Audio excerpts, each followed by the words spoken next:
Okay, when you're ready. The time is 12:01 p.m. Okay, are we ready to go?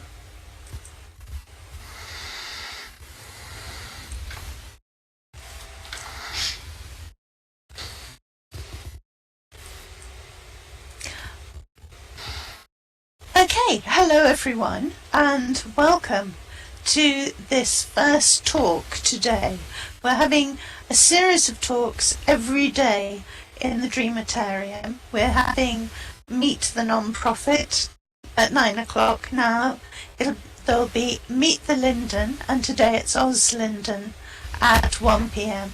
Then there's Meet the Designer at 3 p.m, Meet the Artist at 4 p.m, and Meet the Community at 5 p.m. Details of all today's talks are on the notice board by the entrance and on primperfect.net.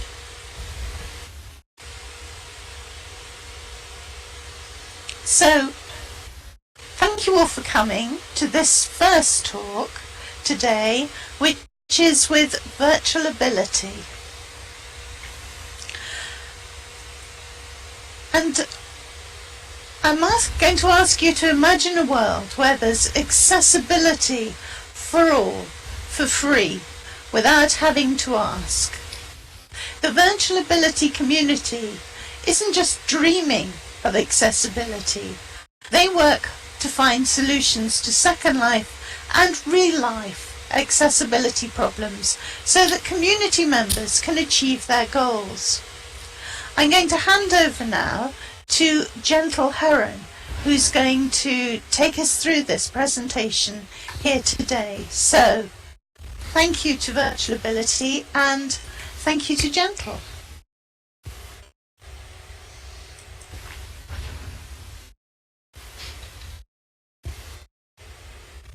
Thank you, Satya. I appreciate that. You see here we folks that are eager to talk with our audience this morning. I get to go first, so I'm going to explain the process, and it's really pretty straightforward. We're each going to respond to 3 questions, and I'll start with the first set of 3. We will also be posting links and slurls into the local chat here, and you're welcome to click them and bookmark them for later. But remember, if you click a slurl, sometimes you end up teleporting away. The question that I get to address is, what is virtual ability? It's actually 3 related things. First of all, it's a growing, thriving, cross-disability peer support community that has been in Second Life for 8 years. Cross-disability means that our community includes people with a wide range of concerns. That includes physical, mental, emotional, developmental, and sensory deafness and blindness disabilities, as well as chronic illnesses. Peer support means that we're not acting as professional counselors or therapists. We're people with disabilities helping other people like ourselves. Our community includes about 1,000 people from 6 continents. About 3/4 of us have one or more disabling conditions or chronic illnesses. The other 1/4 of our population are friends and family members of persons with disabilities. They might be caregivers, medical professionals, researchers, or other people interested in disability and accessibility issues. We never require our members to identify their disabling conditions, although many of us choose to do so. Our community members stay active. We're involved in a wide range of options that are available to us in Second Life. We often stay in touch through our group chat. We host a number of scheduled activities, both entertainment and educational activities every week, which are sometimes open to the public. Virtual Ability, the second part of it, is also the name of our main island in Second Life, and there's the slurl. There on that island, you're going to find our new resident orientation course, which is used not only by people with disabilities, but by thousands of students whose professors bring their classes into Second Life through our website. Virtual Ability Island also has our large accessible auditorium and 2 smaller classrooms where we hold our events. But Virtual Ability has another side that is outside the virtual world. We are also Virtual Ability Inc., a registered, tax-exempt U.S. nonprofit 501c3.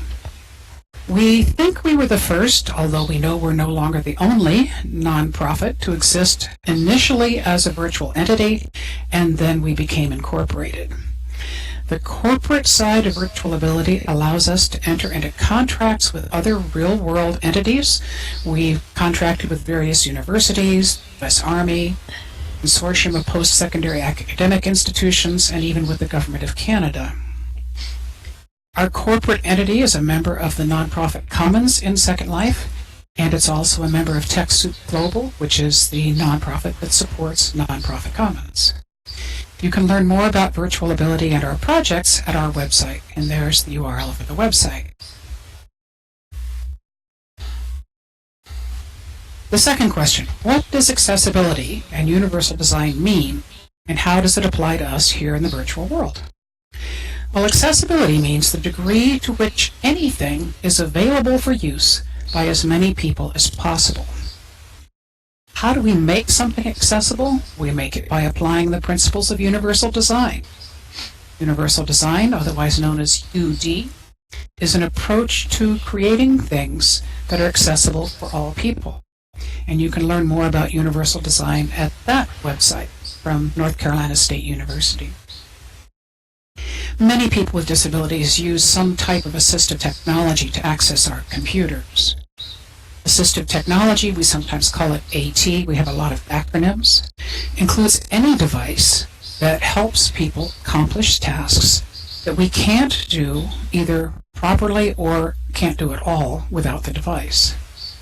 Some of us use an adaptive keyboard for typing. Some of us type with a stylus attached to a headband. Some of us type with only one hand or with our toes. Some of us type with an on-screen keyboard or use laser detection eye gaze technology, or we may type by hitting a switch. Some of us use voice-to-text technology without any keyboard input at all. Today, you see us use another form of assistive technology, which is human-powered rather than technological. Virtual Ability tries to have all of its presentations given in both voice and text simultaneously. This allows people who are deaf and those who are dyslexic immediate access to the conversation. But, as with all universal design adaptations, we've found it is helpful to non-disabled people as well. Having a text transcript available is good for people whose first language is not English, because for many people it's easier to translate text than it is to understand spoken words, especially with all our different English accents. It's also useful for people who are multitasking and have to be away from their keyboard, but they want to attend a session because they can park their avatar and then read the text transcript later. Being able to scroll back up and catch what you missed when you get called away from Second Life by a small child or by dinner being served or some other RL intrusion, that's another good benefit of having text in the virtual world. So, universal design is beneficial to all of us, even to those of us who don't use assistive technology. So the third question, the final one I get to answer, is what is the mission of Virtual Ability? Our mission is to enable people with a wide range of disabilities by providing a supporting environment for them to enter and thrive in virtual online worlds. Our vision is to be the leading provider of services and information for people with disabilities in online virtual worlds. We provide assistance with the sign-up, intake, and learning process of entering a virtual world. We offer ongoing support and community as residents become integrated into Second Life. We conduct outreach and awareness activities to inform people of the benefits that virtual worlds can provide for persons with disabilities. We offer information about accessibility for and to people with disabilities here in virtual worlds, and we help identify the need for and help people use assistive hardware or software devices. So that's the background information about Virtual Ability. I've asked 5 Virtual Ability community members to join this panel today to give us personal insight. So let's get started with Ruby. Ruby Van Dyke has been a Second Life resident for 8 years. She runs her own virtual world business. She's a mentor, a band member, and a dancer. She likes to volunteer to help with events. She's an active member of our Virtual Ability community, and she credits Virtual Ability, which we often abbreviate VAI, with helping her cope with an increasing inability to do things in real life. So, Ruby, like other members of the Virtual Ability community, you are helping with SL12B. What role do you play here at SL12B, and what are some other activities that you're enjoying in Second Life? Yes, I am helping with the Second Life birthday celebration by being a SIM coordinator and a moderator. As a SIM coordinator, I help oversee the building of the individual exhibits, and as a moderator, I help settle any disputes that may arise and take care of security issues. Some activities I enjoy at Second Life are building, mentoring, running my own business, and I especially enjoy participating in events held at Virtual Ability. Belonging to Virtual Ability has given me a real sense of family and community in Second Life. They're always there cheering me on, and it's a great feeling to know that I can call on them if I need encouragement with anything.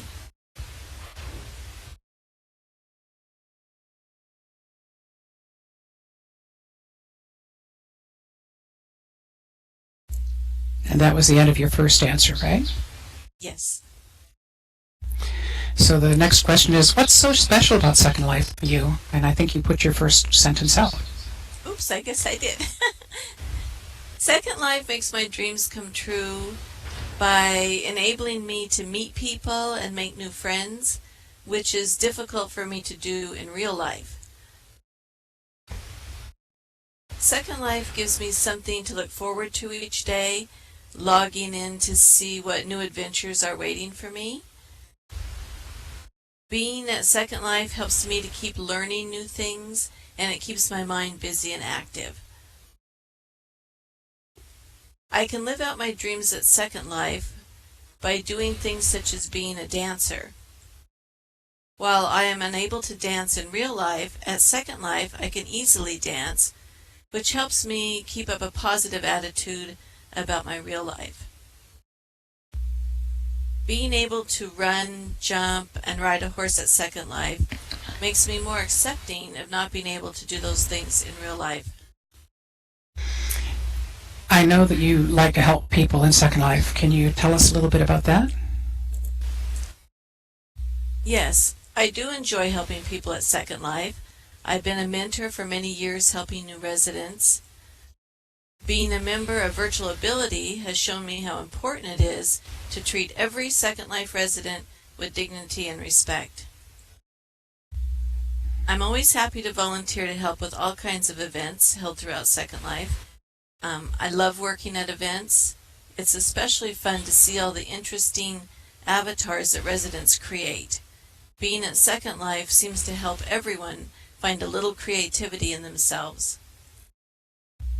By helping others at Second Life, I feel like I'm contributing to making their Second Life dreams come true, and that makes me feel good about myself and more accepting of my real life limitations.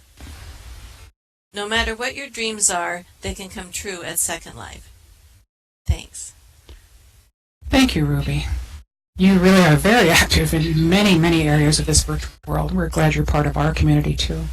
Thank you. Next, we're going to hear from iSky Silverweb. iSky had arrived in Virtual Abilities community in 2009. She currently manages our calendar of events and our Flickr site, and there's the URL for our Flickr site. She also assists me, Gentle Heron, in planning Virtual Abilities' 2 annual conferences, the Mental Health Symposium and the International Disability Rights Affirmation Conference.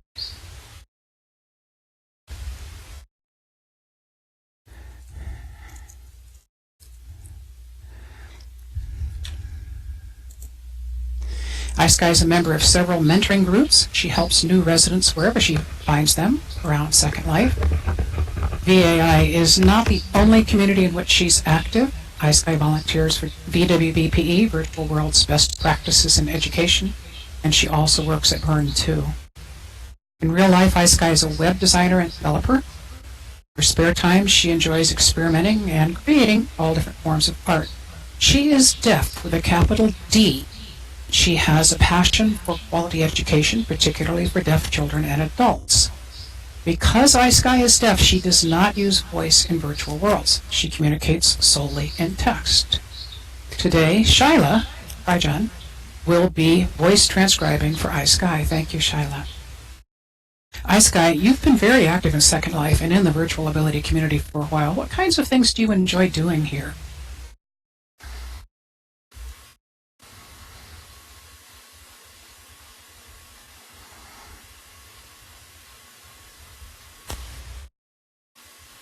Shyla, we're not hearing you.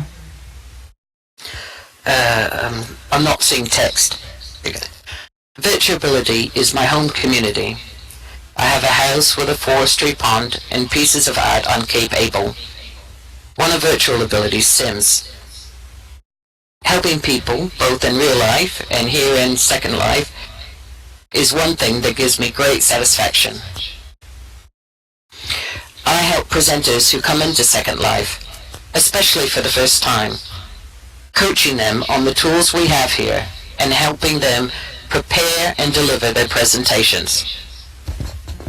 In Virtual Ability, I am a keeper of the community calendar and VAI's Flickr site. I help Gentle plan 2 annual conferences in Second Life. The Mental Health Symposium in spring and the International Disability Rights Affirmation Conference, IDRAC, in autumn. We are always encouraging our community members to be part of the planning team for these professional conferences. I am also active with the Rockcliffe University Consortium and VWBPE conferences, Burn 2, and the Lamplighters in virtual worlds, even beyond Second Life. I am often involved in some capacity with annual events like these Second Life birthday celebrations, 1 Billion Rising, and Relay for Life.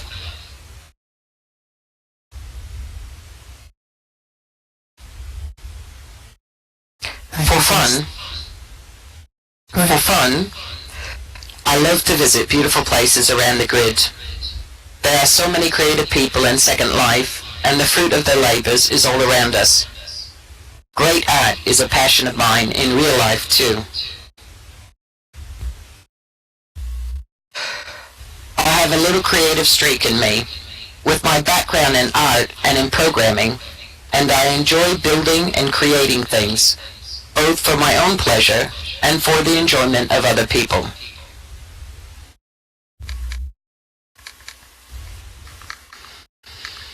Most of all, I like meeting people. There is far more to people than meets the eye, and so many of us don't get to express all of ourselves in the real world. I've been privileged to get to know some fantastic people here whom I would never know otherwise, and to do things I would not get to do in real life.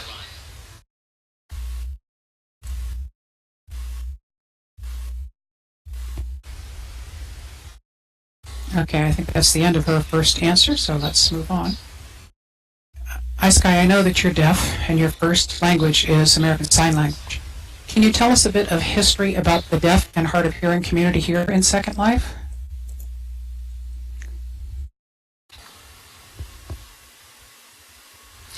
Oh, the history of the deaf, hard of hearing communities in SL, that's a big question. When I came into Second Life, there were some deaf, hard of hearing groups in world, but no place of belonging and shared history, or friends like me where we could gather, so contact was just through chatting in the groups. There were many of these groups.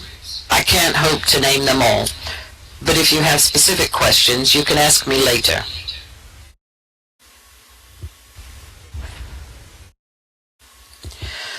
Horse Republic, whose first language is also ASL, has a hearing brother, JD Tomorrow, who brought 2 islands, Deaf Island for business and Deaf Republic residential, to do business and have a shared social life in Second Life. Musashi Yoshito owned a driving school in real life that specialized in techniques to teach deaf people to drive. He built a replica of the driving school in Second Life on Deaf Island and was involved in the D-Deaf community here, capital D Deaf community here. When J.D. Tamao closed the islands, Musashi bought Cape Able. When he could no longer afford to keep the island, Virtual Ability took over the sim because it was valuable to the deaf hard of hearing community. The sim later expanded to include all disabilities. We have a service center with information about various topics related to the deaf and hard of hearing, deaf culture and American Sign Language, and other signed languages.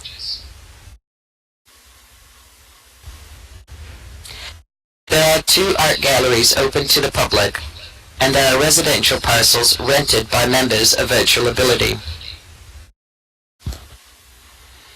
There is also the first virtual Deaf Chat Coffee Cafe. We have legal permission to use the logo and name in Second Life.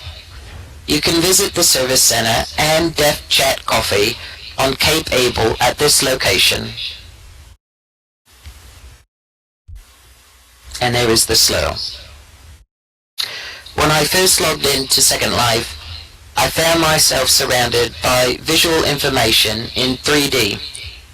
Even better was the fact that people communicated in text. I didn't have to worry if I was understanding what people said. When voice came to Second Life, my heart sank.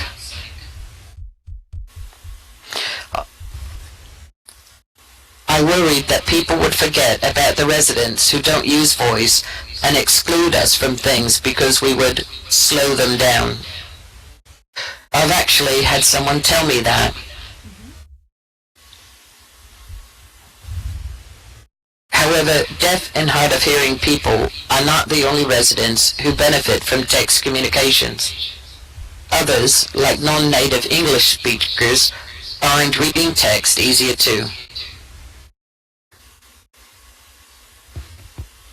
And that is the end of that answer. So, Ice Guy, what would make Second Life more accessible to you, and why is that important?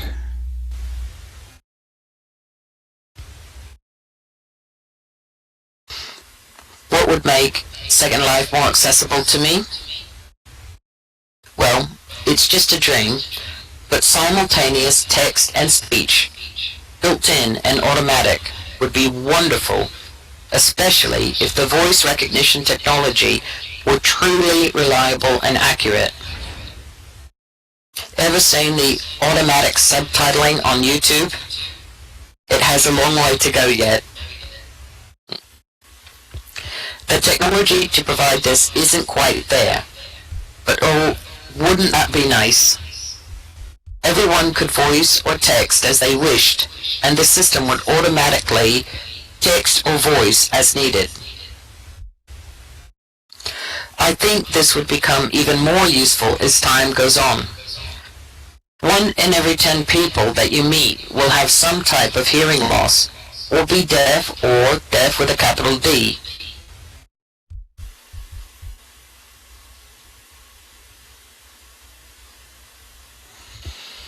The numbers are rising rapidly as the world's populations age.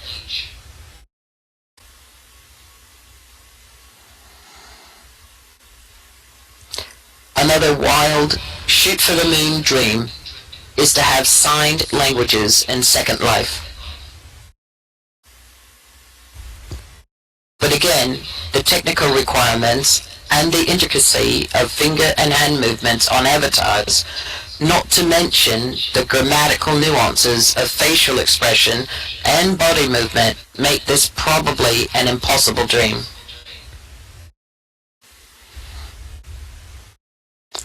But I can still dream, right? These dreams are important to me because I want us all to communicate in a way that is as easy as possible for all of us. With both voice and text, anyone can communicate with anyone. a blind person, someone who is not deaf, or another deaf person. Signed languages in world would make communication among deaf with a capital D and deaf people who rely on them so much easier. Keep in mind that English is my second language, as it is for many deaf people with a capital D. Signed languages are true languages, with clear grammar and syntax structure. In the US and Canada, American Sign Language, ASL, see the front of my shirt, is the first language of the deaf with a capital D. Until these dreams are realized, I continue to rely on text communications and the gracious assistance of people who transcribe others' voices into text I can read. I am also very grateful for the generous help of Shyla, who has been my voice today. And that is the end. Thank you. Thank you for sharing your thoughts about accessibility with us today, iSky, and thank you, Shyla, for voicing. Now we're going to turn to Maria Secunda. Maria Secunda has been legally blind since birth due to a condition involving her optic nerve. She has no peripheral vision, and she can see at 4 feet what a normally sighted person can see at 400 feet. Although she can see color and shapes, she cannot distinguish facial features or facial expressions. To read print, it has to be magnified from 25 to 40 times, and the reading process for her is still slow and uncomfortable, so she tries not to have to read. Maria has been a high school English teacher and has taught Braille and coping skills to newly blind adults.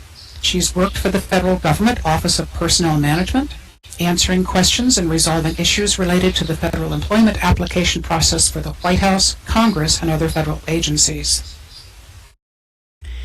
She has also been part of the Georgia Blind Vendors Program, managing several snack shops, including the one located in their state capital. Due to what she calls an up-close and very personal encounter with the city bus, she is now retired. When Maria is not in Second Life, she enjoys reading audiobooks from a variety of sources, writing book reviews, crocheting, loom knitting, and baking. She says that she depends on art, music, and her books to keep her sane and to keep her mind active. Maria's assistive technology that enables her to use Second Life and speak here also makes it difficult for her to use text at the same time. So I am going to type the gist of what Maria says in response to her questions so that our deaf and hard of hearing audience members can see what she's saying. That's called voice-to-text transcription. Maria, you had an idea that you wanted to pursue when you came to Second Life. Please tell us about that and about how you found virtual ability. Thank you, Gentle. Excuse me. I'm assuming that you can hear me okay?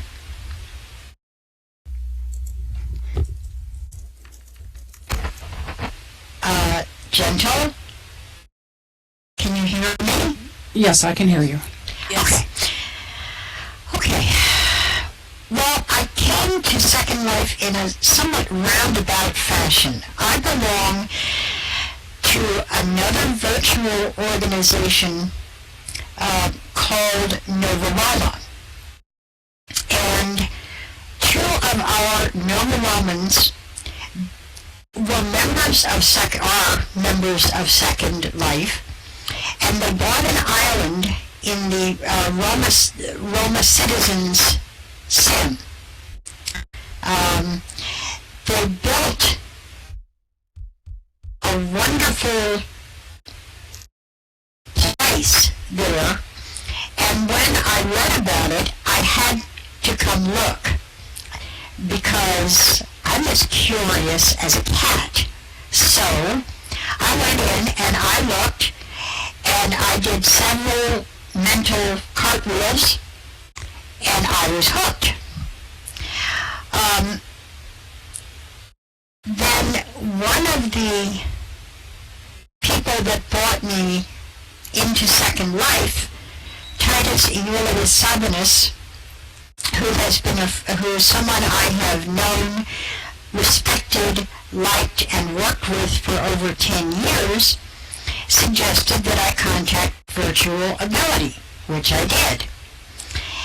And I met some wonderful people in Virtual Ability. They were very helpful, and in fact, the first friends I had in Second Life were Sabinus, Gentle, and Celine Highwater, Mermaid Celine.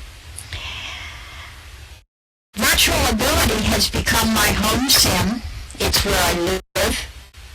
And the people have become good friends, and I have received tremendous support from them and from many people in Second Life, actually.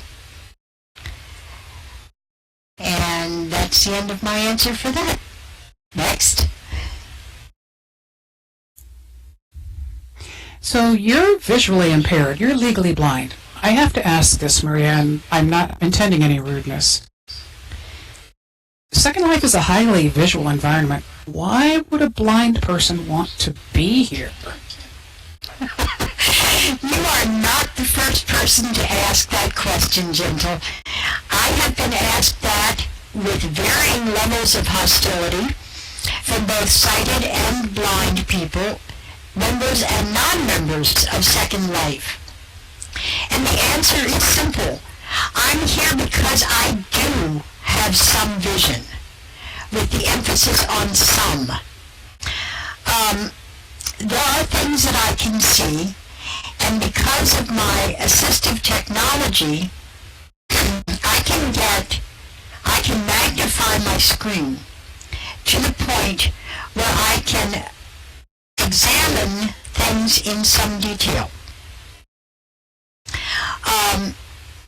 If I want to look at a face, which I cannot do really in real life, I can do that in Second Life. If I want to look at a piece of art that I can see sort of in real life, I can magnify it to the point where I can see it. If I want to do things that I cannot ever hope to do in real life, for example, drive a car, fly a helicopter, go hang gliding, I can do those things in Second Life. I have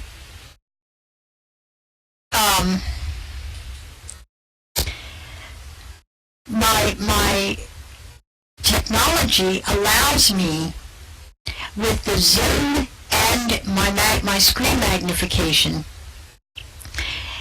to magnify, lower the screen, which I do quite often, and it allows me, although I can only use voice in the Radagast viewer, it allows me more access to different worlds and different experiences than I can ever hope to have here. So the answer is, I'm here because I can see a little bit. And Second Life enhances my ability to make use of what vision I have. And that's the answer to that.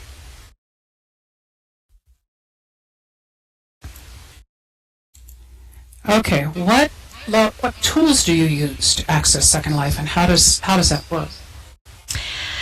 Okay, I have two assistive technology tools. One is a screen reader, and basically what a screen reader does is read the screen out loud to me. The other, I can only use that, however, in Radagast, which is an accessible text viewer. The screen reader does not work in Firestorm, which is the viewer I use, nor does it work in the Linden viewer, nor does it work in any graphic viewer, and probably never will because of the way screen readers are set up. Somebody once told me the technical reasons for the fact that they won't work in these viewers, and I am not a technical person, so I can't reproduce it. My understanding, though, is that screen readers require OCR, which is optical character recognition, I believe. And viewers such as Firestorm and Linden are essentially graphics, which my screen reader simply ignores. They don't exist. So I'm not sure that we will ever be able to solve that particular issue, although I would hope that someday we would have something that is works as a plug-in or an add-on that I can add to any viewer that will translate anything written, such as menus, chat windows, etc., into text so that I can use my screen reader in Firestorm. Between my magnification and the zoom feature in Firestorm, I do manage there. But it's tricky because if I want to read, I have to use very high magnification. If I want to look around, I have to lower that magnification. If I want to move, I have to lower the magnification and use control keys, which is what I use instead of the movement thing. So I'm always doing a finger dance. I call it the magnification dance. Sometimes, for example, if I am doing something like dancing with someone, I will turn magnification off. I can't really see what's going on, but I can see the movement. Then I will turn it back on to read chat, but it does make me a little slower. And my friends in Second Life have learned to understand that and accept it, because there's really nothing I can do about it. But I can explore new worlds. I can go hang gliding for all love. And some of the things that I intend to do in Second Life are learn to fly my helicopter. Can you imagine me doing that in real life? Ride a horse, sail a boat, and those are just for starters.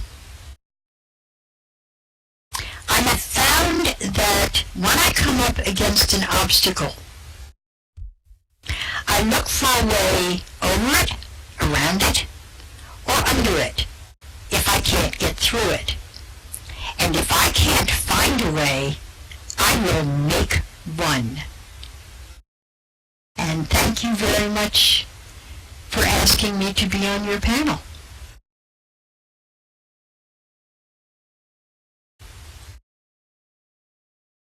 And thank everyone in Virtual Ability and those of my friends in Second Life, here and not here, for the support and understanding that they have given me over the last year. I appreciate it and value my friends very much.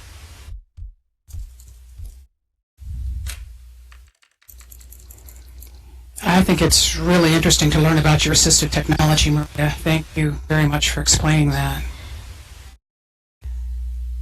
So now we're going to turn to Slayton, and if you haven't found him yet, he is actually sitting to the left side by the slides. Slayton is an SL old-timer, he calls himself, and he's a member of a lot of different help and support groups. He's an SL mentor, a linguist. I will tell you that his first language is Italian. He's a community and viewer translator and an artist. He gives weekly classes at Virtual Ability, and he leads tours all around SL.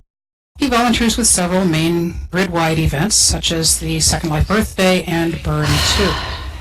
He loves to wander across the grid, finding new pockets of beauty for his snapshots. His photography and sculptures are displayed in art galleries and on his own Flickr page. In real life, Slayton has PTSD, post-traumatic stress disorder. He affirms that Second Life is a therapy, and his Neverland He has a motto, be curious, be eager. Slayton, you have many roles in Second Life. Can you tell us some of the things you like to do here?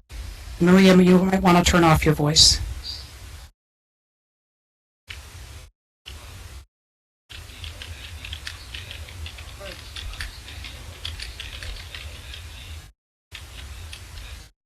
Recognize the twin mentors with the goal to simplify Second Life for those residents with different abilities. As a part of Virtual Ability, I give weekly classes on around the grid to explore various themed sports, arts, historical, fantasy, or whatever Second Life offers.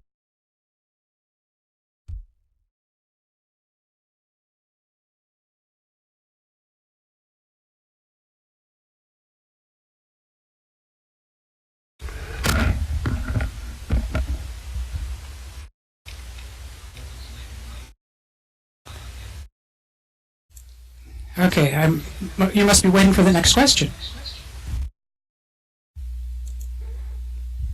You are a very talented artist, and we have a show of photographs and sculpture on Virtual Ability's Cape Able gallery. How has Second Life affected your art, Slayton? I love art in heaven. It's easy to fall in love with. Those without a high education level like me. Second Life radically changed my point of view from interested viewer but apart to enthusiastic creator being part of the art itself.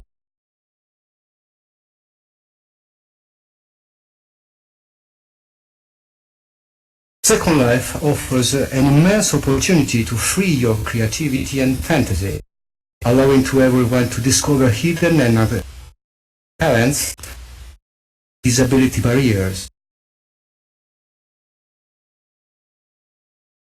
Second Life has given me a new awareness and respect for myself and shows in my heart a powerful tool to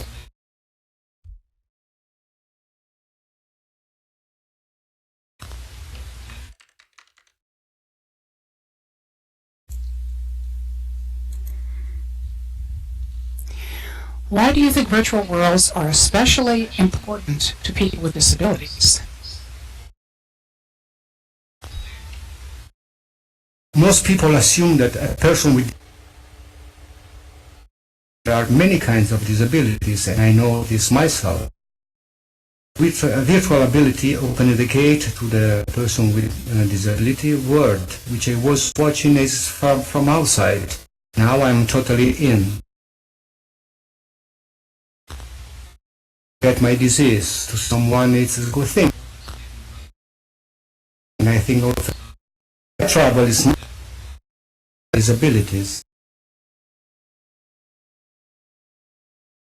A dear friend one time told me, we don't compare each other. Different challenges. How in Virtual Ability nearly everyone has a disability. A person with disability is a normal, and I feel normal in Virtual Ability, not different.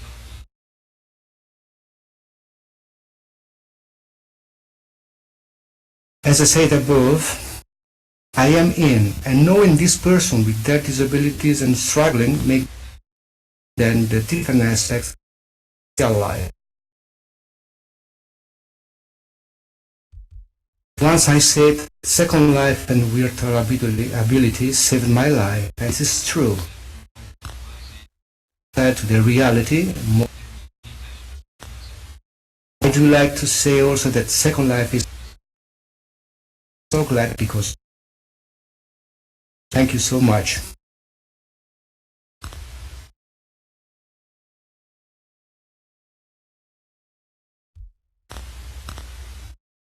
Thank you, Slayton. You've given us all a lot to think about this morning, and I realize that it's actually supper time or dinner time for where you live. Yeah. And thank you also for the slide images that people can see behind you that are there on the wall. And here we are finally with Roxy. Tyler's be voicing for Roxy this week. Roxy is an 11-year veteran of Second Life, where she's been active in the roles of journalist, teacher, activist, and mentor. She's a champion of virtual worlds and their use in education and rehabilitation. She is the author of the Accessibility Guide for the Radagast Viewer. There's the link. She currently resides in Virtual Ability, where she's part of a management team that operates one of the Sims owned by Virtual Ability, Inc. Roxy also teaches building and other related Second Life skills to members of Virtual Ability. She says that she washed up on ability after a still unknown illness started affecting her to walk with constant pain. In real life, Roxy is a beekeeper, actress, comic in Second Life too, and parent of 2 wonderful children who are her rock in dealing with her disability. Roxy, you were in Second Life for a long time.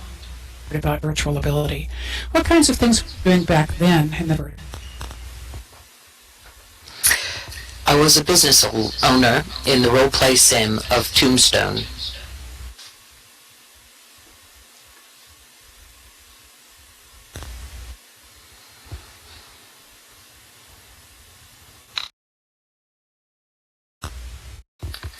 Where I served on the administrative board.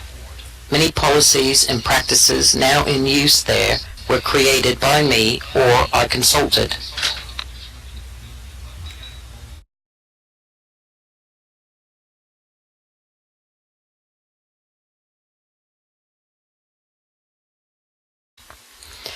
In the early days, I taught building classes that were paid for by Linden Lab.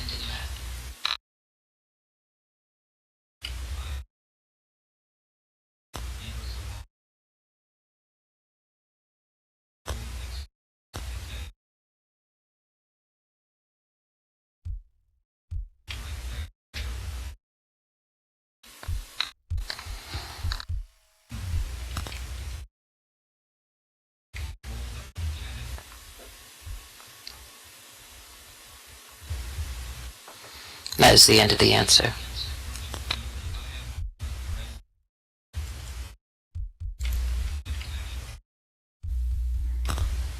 Okay, what made you decide to join Virtual Ability, and what is your role in our community now?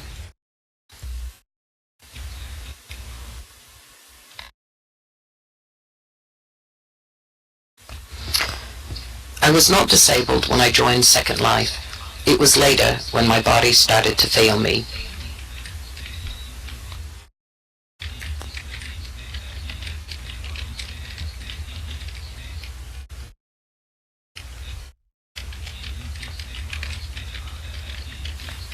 Like any true computer geek, I turned to the one resource I knew best, and that was my computer, and I found Virtual Ability.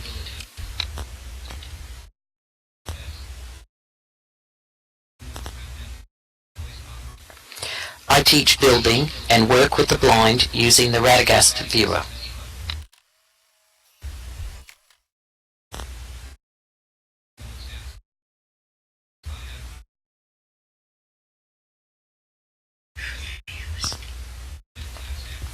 My newest and most exciting project to date is being on the management team of our newest residential sim comprising of apartments and land rentals known as Cape Heron.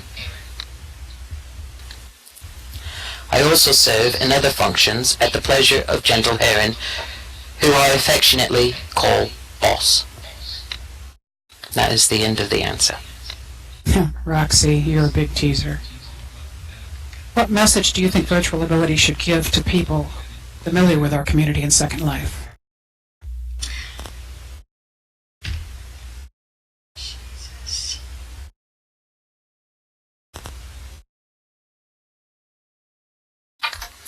I think the biggest message, and this is speaking for myself,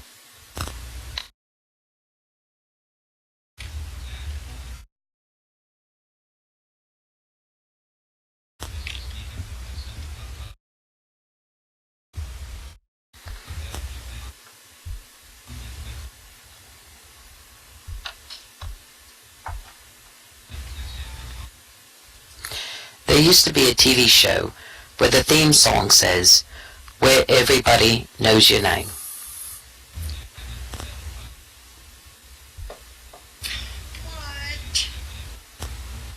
In the case of virtual ability, it's where people know what it is like to be you.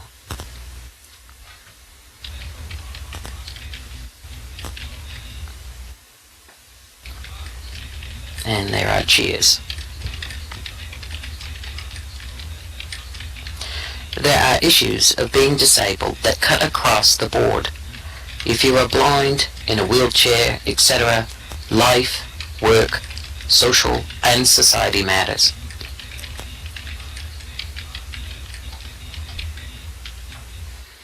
And at least for me, being with others who understand me is huge.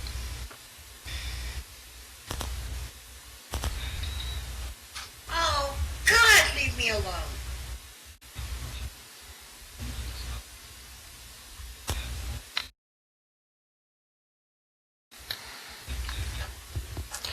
The able-bodied world, for the most part, is kind and tries to understand, but it really boils down to the old adage about walking a mile in someone else's shoes or rolling a mile in their wheelchair, and there are giggles. Here is the place for you. And that is the end of the answer, and I apologize, I seem to have legs. Jesus! Thank you, Roxy. It's always nice to hear from someone with a long history in a venue, because that gives us some depth to our understanding. And thank you once again to Shyla for voice transcribing today. It's a good talent to have. Now I want to invite the audience to imagine a world where there's accessibility for all, for free, without having to ask. I invite you to visit our SL12B display. There's the Slurl, which was designed and built by our corporate vice president, Amy Capolini, who's in the audience today. Thank you, Amy. She has included some thought-provoking images that you really won't. The virtual ability community isn't just ability. We work to find solutions to accessibility problems in both worlds so that community members can attain our goals. Full accessibility for all of us is our dream in all worlds. Please share that dream with us. Thank you, everyone.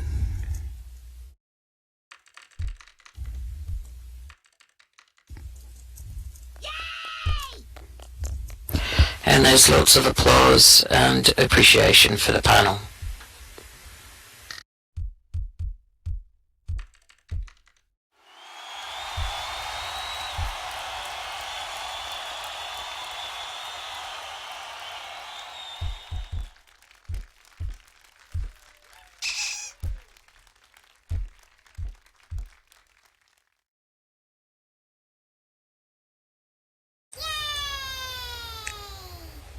I would like to say a very warm thank you to Virtual Ability, the team who are here today, Gentle Heron, Ice Sky Silverweb, Roxy Martin, Ruby Van Dyke, Maria Secunda, Slayton Drake, and Shyla Kirjan, who did the voice transcribing.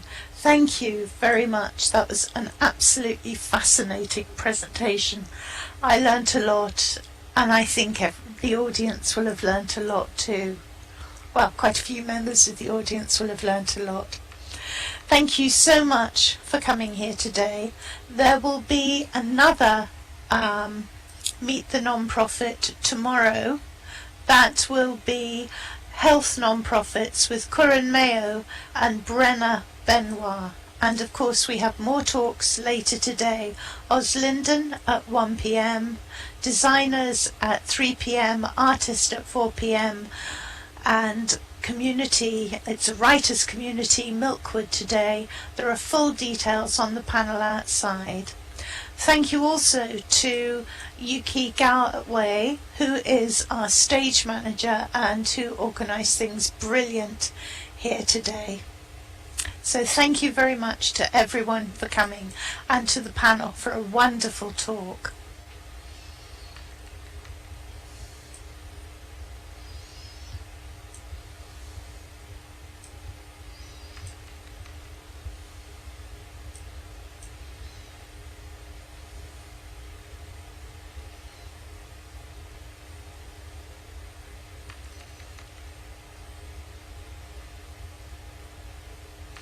Yeah, if you can come to as many of the talks, you will find out the most amazing things that are happening in Second Life. It's just, there's some incredible stuff going on here, and we'll be talking to amazing people all week.